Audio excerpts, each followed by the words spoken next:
እግዚአብሔር ያለው ሰው ሁሉ አለው። ጥበብ አለው፣ ዕውቀት አለው፣ ጤና አለው፣ ሀገር አለው። ብቻውን ሆኖ ከሰራዊት ይልቅ አሸናፊ ነው። አሁን በጣም ዝም ብላችሁ አስቡት። ስትፈሩ፣ ስትደነግጡ፣ ምን በላ ስትሉ፣ እሞት ይሆን ብላችሁ ስትፈሩ ድንግጥ ሲለን ይህን ማሰብ አለብን። እግዚአብሔርን ታሞ ያስታመመው ማን ነው? እግዚአብሔርን ታስሮ የጠየቀው አለ? እግዚአብሔር ተርቦት ያበላው ማን ነው? እግዚአብሔር በርዶት ያለበሰው አለ? እግዚአብሔር ቸግሮት ያበደረው ማን ነው? እግዚአብሔር ተገፍቶ የፈረደለት ማን ነው? አንዳችም እንኳን የለም። ግን ለሱ ሳናደርግለት ለወንድማችሁ አድርጋችኋልና ለኔ ያደረጋችሁልኝ ብሎ ያላደረግንለትን አደረጋችሁልኝ የሚል ነውና ልብስ ለብሰው ከጸጋ እግዚአብሔር የተራቆቱ ምግብ እየበሉ ነፍሳቸው የተራበች ሰው እየገደሉ ሰው እያጠፉ ጉልበታቸው ሰው እየደመሰሰ ነፍሳቸው ግን የደከመች በዘመድ ብዛት የታጀቡ ከሰራዊተ መላእክትና ከቅዱሳን አንድነት ግን የተለዩ ደካሞች በብዙ በልዩ ልዩ መልክ ያጌጡ የተዋቡ ነፍሳቸው ግን ከቁራ የጠቆረች የጨለመች የከረፋች የከፋች ባማሩ በተሸለሙ በተጋረዱ ቤቶች ይኖራሉ። በሰማይ ቤት ግን ስደተኞች ናቸው። ያወቅን ይመስላቸዋል፣ ግን አያውቁም። ለእነዚህ ሰዎች አልቅሱላቸው። ሀብታም ሆነው ድሃ የሆኑ የሚመስላቸው ሰዎች አሉ። መልክ የላቸውም፣ በትህርም የጎሰቆሉ ናቸው። ሰማያዊ መልክ ግን አላቸው። ባሪያ ክርስቶስ የከበሩ ናቸው። ልብስ የላቸውም፣ ክርስቶስን ግን የለበሱ ናቸው። ምግብ የላቸውም፣ ቅዱስ ሥጋውን ክቡር ደሙን የበሉ ናቸው። ቤት የላቸውም፣ የብርሃን ቤት ግን አላቸው። ዘመድ የላቸውም፣ ቅዱሳን መላእክት ግን ሊረዷቸው ይፋጠናሉ። ለእነዚህ ሰዎች እልል በሉላቸው። ተነግረን አንሰማም፣ ቀዝቃዞች ነን፣ የሃይማኖት ወኔ የለንም፣ የሀገር ጉዳይ አስጨንቀን፣ የቤተክርስቲያን ጉዳይ አስጨንቀን እግዚአብሔር ስትሰደብ ዝም ነው የምንለው። ዝም ብለን ቁጭ ብለን እንበላለን፣ እንጠጣለን፣ ይመሻል ይነጋል። ነፍስህ ርቧታል፣ ስጋውን ብላ፣ ማን ይሰማል? ነፍስህ ጠምቷታል፣ ደሙን ጠጣ፣ ማን ይሰማል? ተራቁተሃል፣ ክርስቶስን ልበስ፣ ማን ይሰማል? አሞሃል፣ እባክህ በንስሐ ታከም፣ ማን ይሰማል? ተው ከሰማይ ቤት አትሰደድ፣ የሚሰማ የለም። ሰው ድንጋይ ሆነ፣ ድንጋይ ሰው ሆነ።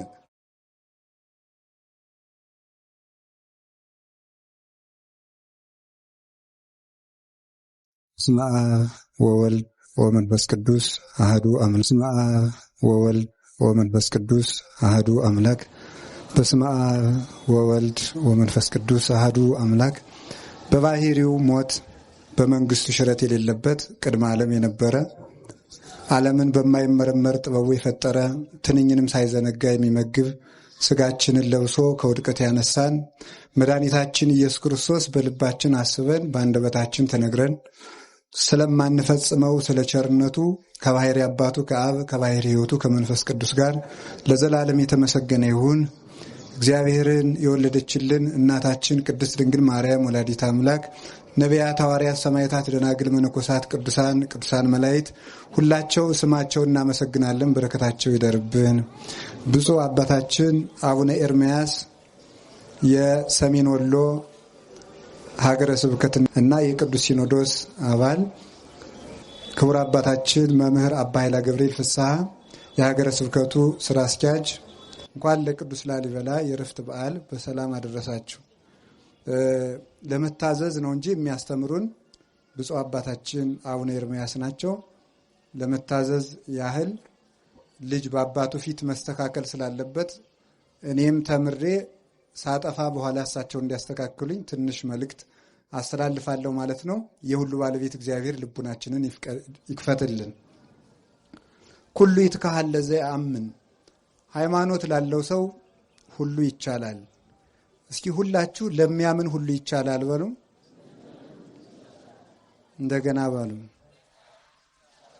እንደገና በሉ። ለሚያምን ሁሉ ይቻላል። ስንቱ ይቻላል? ሁሉም ይቻላል። ሃይማኖት ላለው ሰው፣ ሃይማኖት በልቡናው ላለው ሰው፣ ሃይማኖት ለጸናለት ሰው ሁሉ ነገር ይቻለዋል።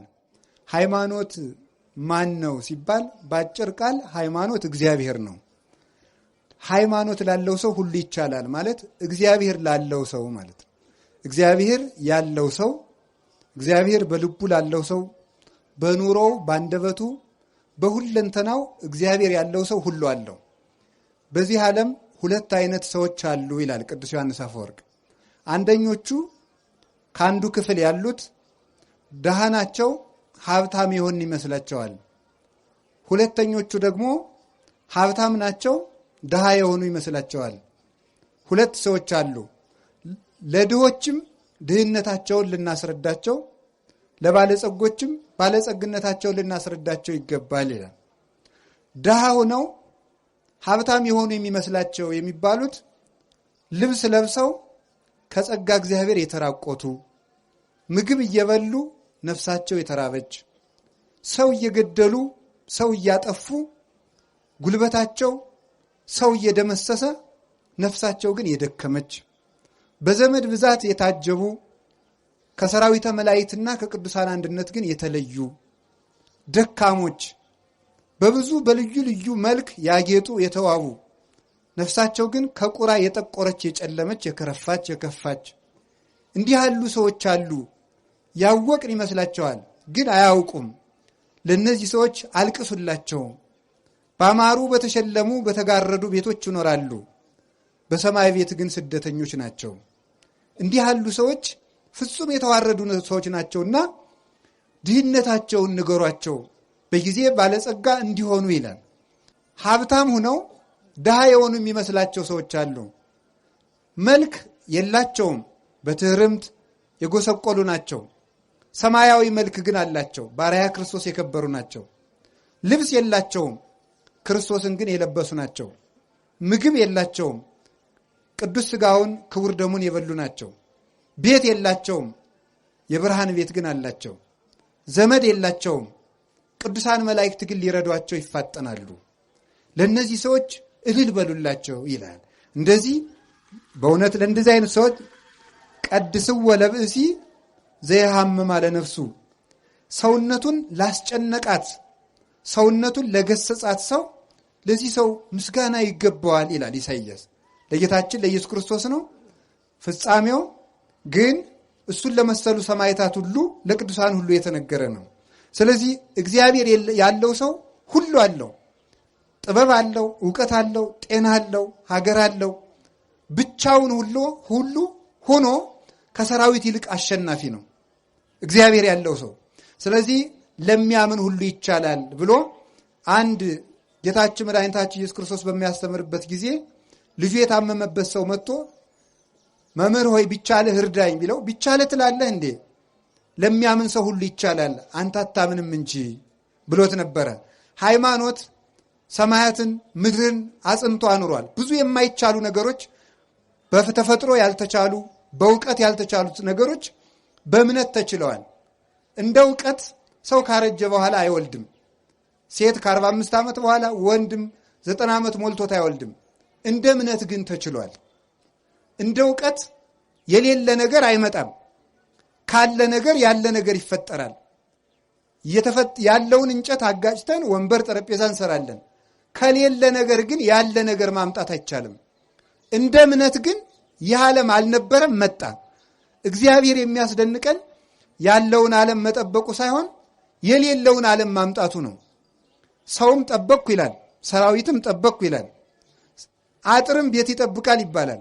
እግዚአብሔር ግን ያለን የሚጠብቅ ብቻ ሳይሆን የሌለንም የሚጠብቅ ነው። ቅዱስ ጎርጎርዮስ ተአርር ዘይዘረውከ ታስተጋብ ተአርር ዘይዘራይከ ታስተጋብ ዘይዘረውከ፣ አንተ ያልዘራኸውን ታጭዳለህ ያልበተንከውን ትሰበስባለህ ብሎ አንድ ጨካኝ ባሪያ ለእግዚአብሔር የተናገረውን ሲተረጉም ምን ይላል?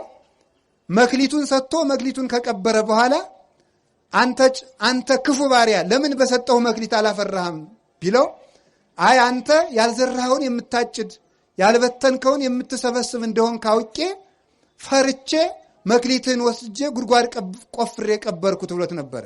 ካዛ ምን አለው? ተአምረኒኑ ከመብልስ የድሩቅ አነ፣ እኔ ጨካኝ ሰው እንደሆንክ ታውቀኛለህ።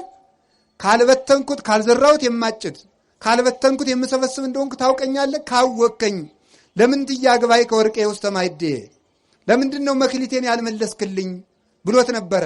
ታዲያ ይህንን ሊቁ ቅዱስ ጎርጎርዮስ ሲናገር ይሄ ሰውዬ እግዚአብሔርን ወቅሶታል። ያልዘራኸውን ታጭዳለህ ያልበተንከውን ትሰበስባለህ ብሎ ወቅሶታል። እሱ የወቀስኩ መስሎት ነው እንጂ እውነቱን ነው። እግዚአብሔር ያልዘራውን የሚያጭድ ነው። እግዚአብሔር ያልዘራውን ያጭዳል፣ እግዚአብሔር ያልሰበሰበውን ያልበተነውን ይሰበስባል ይላል። ምስጢሩ እንዲህ ነው። እንዴት ነው እግዚአብሔር ያልዘራውን ያጭዳል? እግዚአብሔር ያልበተነውን ይሰበስባል? አዎ ይላል። እንዴት? ሰው ከበቀለ እንጨት ቤት ይሰራል። ሰው ከበቀለ ልጥ ገመድ ፈትሎ ቤት ይሰራል ሰው። ነገር ግን ሰው ከበቀለ እህል እንጀራ ይጋግራል፣ ቂጣ ቆሎ ያዘጋጃል፣ ካለ ነገር ነው። እግዚአብሔር ግን ያልዘራውን ያጭዳል ማለት የሌለውን ዓለም ከሌለ ነገር አምጥቶታል። ካለመኖር ማምጣቱ ያልዘራውን ማጨዱ ነው።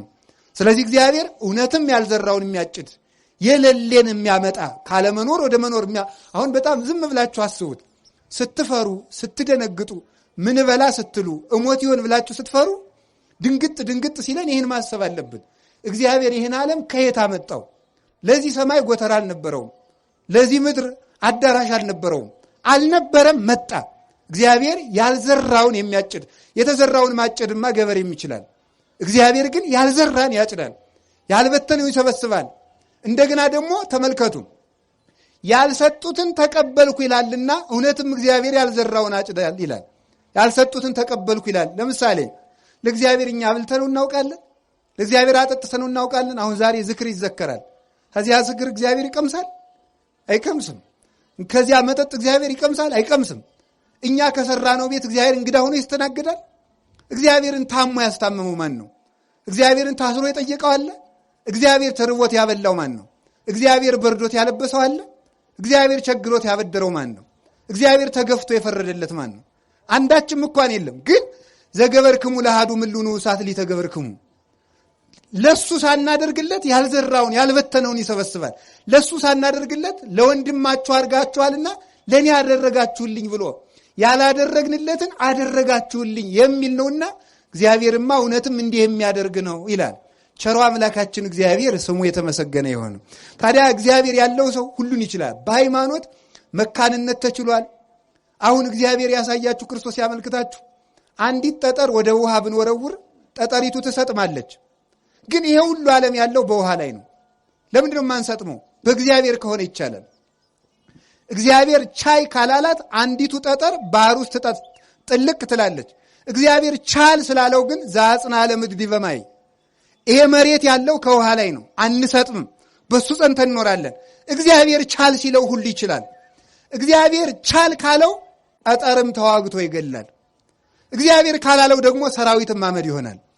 እግዚአብሔር ተናገር ሲለው ድንጋይም ይናገራል። እግዚአብሔር ብሎ መቅደስ ድንጋይ መቅደስ ሆኖ ይኸው ዛሬ እየቀደሰን ነው። እግዚአብሔር አልል ሲል ደግሞ እንደ እግዚአብሔር ፈቃድ መኖር ሲያቅት ሰው ድንጋይ ሆኗል። ዛሬ እግዚአብሔር ብሎለት እንቀመጥበት የነበረ ድንጋይ በቅዱስ ላሊበላ ጸሎት መቅደስ ሆኖ ሰው ይቀድሳል። አልልልን ብሎ ደግሞ እኛ ዛሬ ድንጋዮች ሆነናል። ተነግረን አንሰማም። ቀዝቃዞች ነን። የሃይማኖት ወኔ የለንም። እግዚአብሔር ስትሰደብ ዝም ነው የምንለው። ዝም ብለን ቁጭ ብለን እንበላለን፣ እንጠጣለን፣ ይመሻል ይነጋል። የሀገር ጉዳይ አስጨንቀን፣ የቤተ ክርስቲያን ጉዳይ አስጨንቀን፣ ለሀገርና ለቤተ ክርስቲያን መጨነቃችስ ቀርቶ ለራሳችን በተጨነቅንለት። ለራሱ ያልሆነ ህዝብ ለሀገር ይሆናል ብላችሁ ነው? ለራሳችን እኮ አልሆንም። ነፍስህ ርቧታል፣ ስጋውን ብላ፣ ኧረ ማን ይሰማል? ነፍስህ ጠምቷታል፣ ደሙን ጠጣ፣ ማን ይሰማል? ተራቁተሃል፣ ክርስቶስን ልበስ፣ ማን ይሰማል? አሞሃል፣ እባክህ በንስሐ ታከም፣ ማን ይሰማል?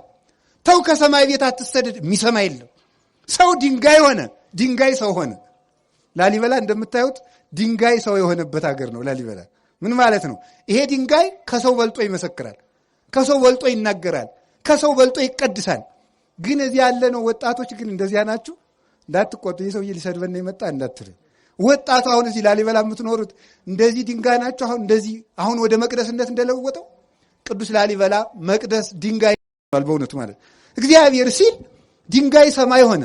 ላሊበላ ማለት በኢትዮጵያ ያለ ጽርሐ አርያም፣ በኢትዮጵያ ያለ ገነት፣ በኢትዮጵያ ያለ ብሔረ ሕያዋን፣ በኢትዮጵያ ያለ ብሔረ መላእክት፣ ሰባቱ ሰማያት ላሊበላ ውስጥ አሉ። እንደምታውቁት ቻል ሲል ነው። አሁን እግዚአብሔር ያሳያችሁ በመጽሐፍ ቅዱስ ተጽፏል።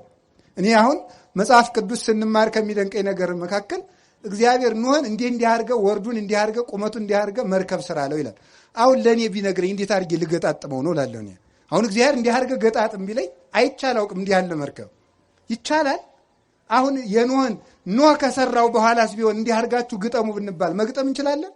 አንችልም። ተመልከቱ፣ አይቻልም። ከአንድ መቅደስ ሰማይን እቀርጻለሁ ብሎ ማሰብ እንዴት ይቻላል? ለሚያምን ግን ይቻላል። እምነት ላለው ከአንድ ድንጋይ ሰማይ ይሰራል። ቅዱስ ላሊበላ ምድርን ሰማይ ያደረጋት፣ እኛ ደግሞ ምድርን ሲኦል እያደረግናት ነው። እንዲህ ያለ ቅዱስ ሳዊሮስ ወኮነ ሰማይ ዓለመ ወዓለምሂ ሰማይ ኮነ ወስብሐት ተመልከቱ ለዘወለዶ አብ በምስጢር ዘይትረከብ ወለደቶ ቅድስት ድንግል በምስጢር ዘይትረከብ ወስብሐትኒ በውስተ ሰማይ ኮነ በዲበ ምድር ይላል። እነሆ ዓለም ሰማይ ሆነ፣ ዓለምም ሰማይ ሆነ፣ ሰማይ ዓለም ሆነ ይላል። ወኮነ ሰማይ ዓለመ ሰማይ ዓለም ሆነ አለ። ወዓለምሂ ሰማይ ኮነ ዓለም ደግሞ ሰማይ ሆነ አለ። ይሄ የተፈጸመው አንደኛ በክርስቶስ ልደት ነው። ሁለተኛ በቅዱስ ላሊበላ ዘመን ሰማይ ዓለም ሆኗል፣ ዓለም ሰማይ ሆኗል። ዓለምን ሰማይ ሰማይን ዓለም ያደረገ ብቸኛው ንጉሥ ቅዱስ ላሊበላ ነው። ዓለምን ሰማይ አድርጎታል። ለምን? ሰማያትን አምጥቶ እዚህ ያሳይቶናል። ስንሞት ብቻ ነበር እኮ የምናየው መንግስተ ሰማያትን። መንግስተ ሰማያትን ማየት የሚቻለው ሙተንም ለዚያውም ከጸደቅን ነው። እንደ ሞትንም እኮ አናየውም። ገና ደግሞ ክርስቶስ ሲመጣ ነው። መቆያችን ገነት ነው። እግዚአብሔር ለኢትዮጵያ ከዋለላት ውለታ መካከል በሰማያት ሂደን የቅዱሳን መላእክትን ማህሌት መንግስተ ሰማያት ገብተን ከመቅመሳችን በፊት እስከዚያ ባረቦልነት በቅዱስ ያሬድ ዜማ ስትቀምሱት ቆዩ።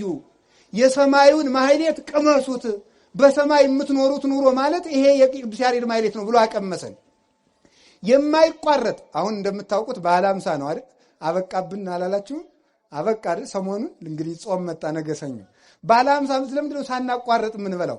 እግዚአብሔር በአብይ ጾም ገፍቻችኋለሁና ልካሳችሁ ብሎ ነው አይደለም እኮ።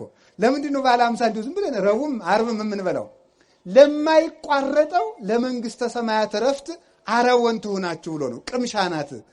አሁን እናንተ 50 ቀን በላችሁ ብሏችሁ ደስ ብሏችኋል። ይሄማ ቀላል ነው። ሆድ ቁርጠት፣ ራስ ፍልጠት የሌለበት ምግብ ያለበት የማይቋረጥ ረፍት ሰጣችኋለሁ ለማለት ነው። ስለ ጾማችሁ ፈንታ፣ ስለ ድካማችሁ ፈንታ፣ ስለ ራባችሁ ፈንታ የማይቋረጥ ረፍት ያለበት ሀገር እሰጣችኋለሁ ለማለት ሳናቋረጥ እንድንቀምስ ያደረገን ስለዚህ ነው። እንደዚሁም ሁሉ መንግስተ ሰማያት ፀሐይ፣ ጨረቃ፣ ከዋክብትን የማትፈልግ ብርድ የሌለባት፣ ረሃብ የሌለባት፣ ከገቡ መውጣት ካገኙ ማጣት የሌለባት፣ አንተ ትልቅ ሰው ነህ በላይ ቁጭ በል፣ አንተ ትንሽ ሰው ነህ በታች ቁጭ በል የማይባልበት፣ አንተ ንጹህ አልለበስክም፣ አንተ ንጹህ ለብሰሃል የማይባልበት፣ አንተ የገሌ ዘር ነህ፣ አንተ የነገሌ ዘር ነህ የማይባልበት፣ አንተ ሊቅ ነህ፣ አንተ ደንቆሮ ነህ የማይባልበት፣ አንተ ሹም ነህ፣ አንተ አልተሾምክም፣ አንተ ባለጸጋ ነህ፣ አንተ ድሃ ነህ፣ አንተ ተምረሃል፣ አንተ አልተማርክም የማይባልበት እኩል ሰው ሁሉ ክርስቶስን መስሎ ወይ ከውኑ ተመልከቱ ለሃን ተመልከቱ ለሃደ መሬተ ለሃዱ ኖላዊ ለአንድ እረኛ ለክርስቶስ አንድም መንጋ የምንሆንባት ወይ ወሀገራት ዘይትፈቅድ ተመልከቱ ፀሐይ ወርሃ ያብር ሁላቲ ያቻ ሀገር አለ። ተመልከቱ ፀሐይን አብሪልኝ፣ ጨረቃን አብሪልኝ፣ ከዋክብትን ድመቁልኝ የማትል ክረምትና በጋ፣ በጋና ክረምት፣ መዓልትና ሌሊት፣ ብርድና ሐሩርና ቁር የማይፈራረቁባት፣ ደዌና ጤና የሌለባት፣ ማግኘትና ማጣት የሌሉባት፣ ለብሶ መራቆት የሌለባት ሀገር ለመስጠቱ ማስረጃ ይሆነን ዘንድ የቅዱስ ላሊበላ መቅደስ የመንግስተ ሰማያት መያዣ ነው። የመንግስተ ሰማያት አረወን ነው። በሃይማኖት ሰማይን አምጥቶ ከምድር ሰራው። በሃይማኖት ሰማይ ወደ ምድር ወረደ። በእውነት በቁሙ ቅዱስ ዮሐንስ በራዩ ወሪክዋ ተመልክ ወሀገርሰ ቅድስት ወለሀገርሰ ቅድስት ሀዳት ኢየሩሳሌም ሪክዋ እንዘ ተወርድ እምሰማይ ወተውበት ለጓለ መሕያው ወስርጉት ይእቲ ከመመራት ለምታ ይላል። ታላቂቱ ኢየሩሳሌም አለ ራዕየ ዮሐንስ ምዕራፍ 20 ላይ ሲናገር ተመልከቱ። ወሪኩ ሰማይ ሐዲሰ ወምድር ሐዳሰ እስመሰሰለ ሰማይ ቀዳማዊ ወምድርኒ ቀዳማዊት። አሮጌው ሰማይ አለፈ፣ አሮጌቱ ምድር አለፈች፣ አዲስ ሰማይ አዲስ ምድር አየው አለና አዲሲቱ ኢየሩሳሌም ከሰማይ ወደ ምድር ስትወርድ አየዋት ይላል። ቤተ ክርስቲያን ተሰጠች፣ ድንግል ማርያም ለሰው ልጆች ተሰጠች ማለቱ ነው። በቁሙ ግን በሰማያዊት ኢየሩሳሌም ክርስቶስ ከመጣ በኋላ በቀኙ ለመቆም ካበቃን ዓለም ሳይፈጠር የሰራውላችሁ መንግስተ ሰማያት ኑ ውረሱ ብሎ ከማስረከቡ በፊት ቅዱስ ላሊበላ ሰማይን አውርዶ ኢየሩሳሌም ሰማያዊትን አውርዶ ያሳየን የሃይማኖት መስታወት ነው። እሱን የሰራልን እግዚአብሔር የተመሰገነ ይሁን። ለጊዜው በእውነቱ እንዲህ ይላል አባቶቻችን ምን ይላሉ መሰላችሁ? በወንጌል መራይከነ ወበነቢያት ናዘዝከነ። በሐዲስ ኪዳን ስጋ ለብሰህ እስከምታድነን ድረስ በነቢያት ስታጽናናን ቆየሃሉ። መንግስተ ሰማያት ገብተን ፍጹም ረፍት እስከምናገኝ ድረስ በቅዱስ ላሊበላ መቅደስ ሲያጽናና ሊቆይ ያስቧል እግዚአብሔር ማለት ነው። የቅዱስ ላሊበላ መቅደስ መጽናኛችን ነው እና ሁሉ ይቻላል። ይሄን ያደረገው በእምነት ሁሉን ችሎ ነው። ቅዱስ ላሊበላ በእምነት የቻላቸውን 3 የማይቻሉ ነገሮች ልናገርና ስለ ህንጻው አንድ ነገር ተናግሬ ትምህርቴን ጠቀላለሁ። ብፁዕ አባታችን አስተካክለው የኔን ደግሞ ያስተምሩናል። አላችሁ ይሆን? እግዚአብሔር ከሁላችን ጋር ይሁን። እንደምታውቁት አባ ጊዮርጊስ ዘጋስጫ አብርሃምን ሲያመሰግን እንዲህ ብሎ ይናገራል። አብርሃም 3 ጸጋ አለው ይላል። 3 ጸጋ፣ አንደኛው ምንኩስና፣ ሁለተኛው ሰማዕትነት፣ ሶስተኛው ባለትዳርነት ነው።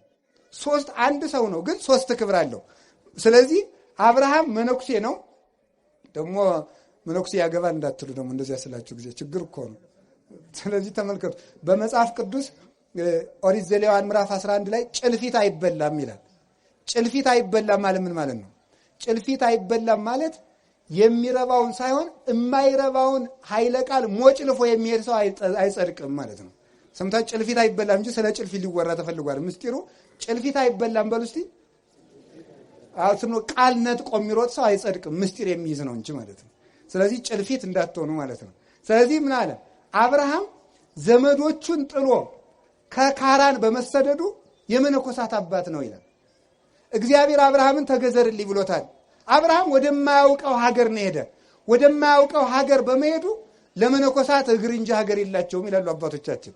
መነኮሳት እግር አላቸው እንጂ ሀገር የላቸውም። ዘመዳቸውንም አያውቁም፣ ዘርም አይቆጥሩም። እንዲያውም አንድ ባይታዊ በበረሃ እየኖረ አባትህ እኮ ሞተ ቢሉት ኮንከ ጸራፌ እስመ አቡየ ኢይመውት ለዓለም አለው። ለምን ትሰድበኛለህ? የኔ አባት አይሞትም ማለት ምን ማለቱ ነው? አባቴ ማን ነው ማለቱ ነው? እግዚአብሔር ነው ማለት ነው። አባቴ እግዚአብሔር ነው። የሚሞት ዘር አትቁጠርልኝ፣ የኔ ዘር በሰማይ ነው ብሎ መናገሩ ነበረ። ስለዚህ አብርሃም የማያውቀውን ሀገር ምን አደረገ? የሚያውቀውን ሀገር ትቶ ወደማያውቀው ሀገር ሄደ። በዚህ አብርሃም የመነኮሳት አባት ነበረ። በስደቱ ቅዱስ ላሊበላ በስደቱ በጸሎቱ በትርምቱ የመነኮሳት አባት ነው በእውነቱ ማለት ነው። ለእኛም ለመነኮሳት ተስፋችን ነው። ቅዱስ ላሊበላ አግብቶ እንደ መነኩሴ የኖረ ነው። ከዚህ የተነሳ የመነኮሳት ክብር አለው። አብርሃም ሲገዘር ደሙን አፍስሷል። ደሙን በማፍሰሱ ደግሞ የሰማዕታት አባት ነው። ቅዱስ ላሊበላ አባታችን ከወንድሙ ተገርፎ በፈሰሰው ደሙ ደግሞ የሰማዕታት አባት ነው። የሰማዕትነት ክብር አለው። ለሚገፉትም መጠጊያቸው ነው ማለት ነው። ከቅድስት ወለተ ክብራ ደግሞ ጋር ኑሮ ዘር ቡሩክ በመተካቱ እንደገና ደግሞ ከሷ ጋር በአንድ መጋረጃ ኑረው ቅዱስ ስራ በመስራቱ ደግሞ የባለ ትዳሮች አባት ነው። ስለዚህ ቅዱስ ላሊበላ የመነኮሳት መጠጊያቸው፣ የሰማዕታትም በጸሎቱ ረዳታቸው፣ የባለ ትዳሮችም ደግሞ ጥጋቸው ነው። ለምንሰደደው ስደታችን፣ ለመነኮስ ነው ምንኩስናችን። ላገባችሁም ትዳራችሁን ቅዱስ ላሊበላ ይባርክልን። ለሚያምን ሰው ሁሉ ይቻላል። አንድ ሰው አንድ ስራ መስራት አቅቷል። ለእኔ ለራሴ ምንኩስና ይከብዳኛለች፣ ግን እሱ አግብቶ የምንኩስናንም ኑሮ ይኖራል። ላገባችሁት ብቻ ትዳርን እንኳን መያዝ አቅቷቸዋል። አንድ ሴት ይዞ መኖር በዚህ ዘመን ለወንዶች ሰማዕትነቱ ሆኖባቸዋል። አንድ ባል ይዞ መኖር ሰማዕትነቱ ሆኖባቸዋል። ቅዱስ ላሊበላ ግን ደግሞ ትዳርም እያለው ደግሞ ሰማዕት ነው። እኛ ከየቱ ልንጠጋ ነው?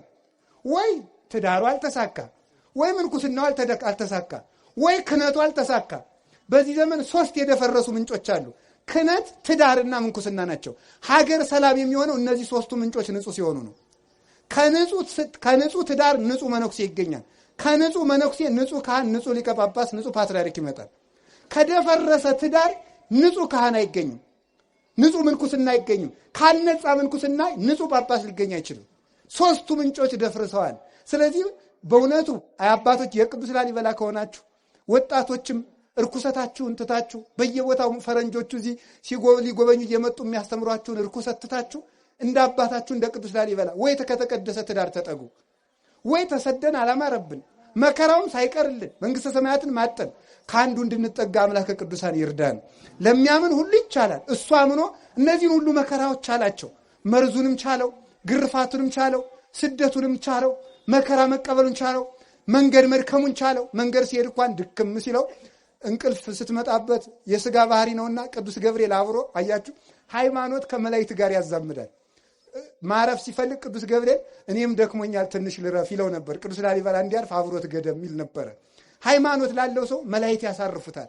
እኛ እኮ ማረፊያ ያጣ ነው እምነታችን ቀዝቅዞ ነው፣ ወርደን ነው። ከቅዳሴ ከኪዳን ከጸሎት ከቁርባን ታተን ነው። ከተፈለግንበት ቦታ እንድንገኝ አምላከ ቅዱሳን ይርዳን። እንግዲህ ሃይማኖት ሲኖር አሁን ይህንን መቅደስ አንዲቱን መስኮት እንኳን የኢትዮጵያ ሰዎች በሙሉ ቢሰበሰቡ መስራት አይቻልም። የዓለም ሰው 9 ቢሊዮን ወይም 7 ቢሊዮን የደረሰው ቢሰበሰብ ይህን መቅደስ አይሰራውም። ሃይማኖት ሲኖር ግን ብቻውን ይህን ሁሉ መቅደስ ሰራ። ብቻውን የቻለውን እኛ ተሰብስበን ምንም አቅቶናል። እግዚአብሔር አንድነታችን ይውላችሁ። እግዚአብሔር ከኛ ጋር ሲሆን አንድ ሰው እንደ ብዙ ሰው ይሆናል። እግዚአብሔር ከኛ ሲታጣ ደግሞ ሰራዊት የአንድ ሰው ያህል ኃይል ያጣል። እግዚአብሔር ከሁላችን ጋር ይሁን። በሃይማኖት ሁሉ ይቻላል። አምነን ለመጠቀም ያብቃን። ወስብሐት ለእግዚአብሔር። ይቆይ